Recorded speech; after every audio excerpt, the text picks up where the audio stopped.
Presidente, eu gostaria de atenção dos senadores para propor um encaminhamento que a gente possa fazer de acordo. E peço especial atenção ao senador Pedro Simão. Se nós olharmos para a história do petróleo, nós vamos ver que os principais grandes produtores de petróleo são sociedades divididas pela maldição do petróleo, burocracias inchadas e prisioneiras da doença holandesa. Porque quando a gente está falando de 20 bilhões de barris a 100 dólares o barril, nós estamos falando de uma riqueza de 2 trilhões de dólares que poderá entrar nos próximos anos no Brasil. Como é que nós vamos usar essa riqueza?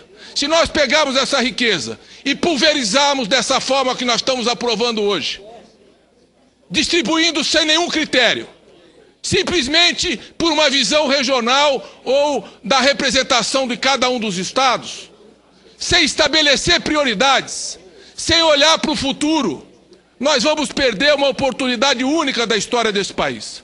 O Celso Furtado, em 1974, escreveu um livro quando a Venezuela tinha descoberto os grandes campos de petróleo. E ele dizia, a Venezuela pode ser o primeiro país desenvolvido da América Latina ou não. Dependerá de como eles vão saber ou não utilizar essa riqueza. A Venezuela ficou prisioneira da doença holandesa. É um país que só vive da produção de petróleo e inviabilizou, pela apreciação da moeda, todos os outros setores da economia. Como é que nós vamos pegar essa riqueza, jogar no balanço de pagamento e distribuir? O real vai se apreciar, nós vamos perder competitividade da indústria, na agricultura e vamos perder toda a diversidade dessa economia. O senador Tasso Gereissati construiu um caminho muito mais consistente para que a gente possa utilizar essa riqueza. O caminho que ele propõe e que eu quero defender, e por isso nós não podemos aprovar essa emenda do senador Pedro Simão, o caminho do senador Tasso Gereissati é, primeiro, transformar esse recurso numa poupança.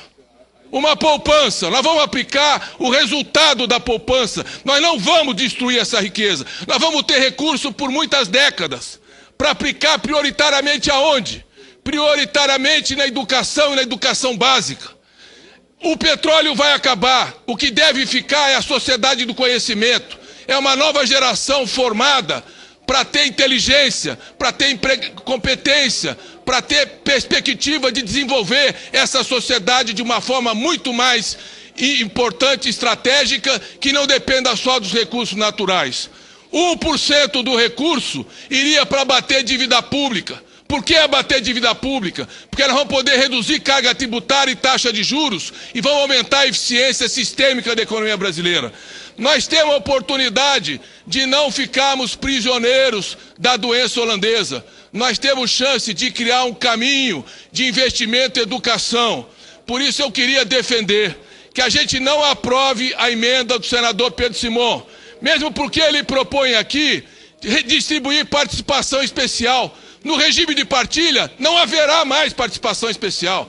A emenda não está sequer adequada com o que nós acabamos de votar. E será uma ruptura no pacto federativo completamente desnecessária.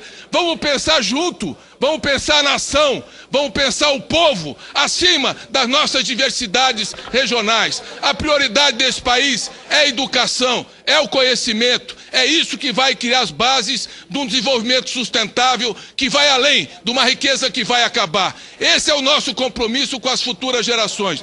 Por isso eu peço que a gente eleja a educação como prioridade absoluta para essa riqueza que vai começar e preservando a economia brasileira e a competitividade de todos os setores. Senador Pedro Simão, Vossa Excelência é um homem que é sempre capaz de escutar, é humanista e que tem uma grande sensibilidade social. Nós temos a chance hoje aqui de fazer um grande acordo e de votar um caminho por unanimidade nesse plenário. Um caminho que unifique o país e que aponte uma direção para o futuro. Termino dizendo que nós um dia aqui nesse plenário escrevemos um pacto pela educação que os 81 senadores assinaram há alguns anos atrás. Eu acho que esse era o momento. 81 senadores assinaram. Acho que esse era o momento de nós repactuarmos em torno dessa contribuição que o senador Cristóvão, Tasso Gereissati, Fátima Cleide, Inácio Arruda e tantos outros buscaram construir. Uma unanimidade nesse plenário. É a educação, é uma poupança, é um projeto de longo prazo, é uma sociedade sustentável e nós não vamos pulverizar esses recursos. Mesmo porque, senador Donellis, esse caminho é melhor do que acontece no Espírito Santo e no Rio de Janeiro, porque há sim uma hiperconcentração de recursos em alguns municípios e há um desperdício de recursos porque não tem condicionalidade, porque não tem prioridade, e nós não podemos repetir esse modelo para o Brasil. Vamos unificar esse plenário hoje em direção ao futuro, à educação, num amplo acordo, oposição e governo,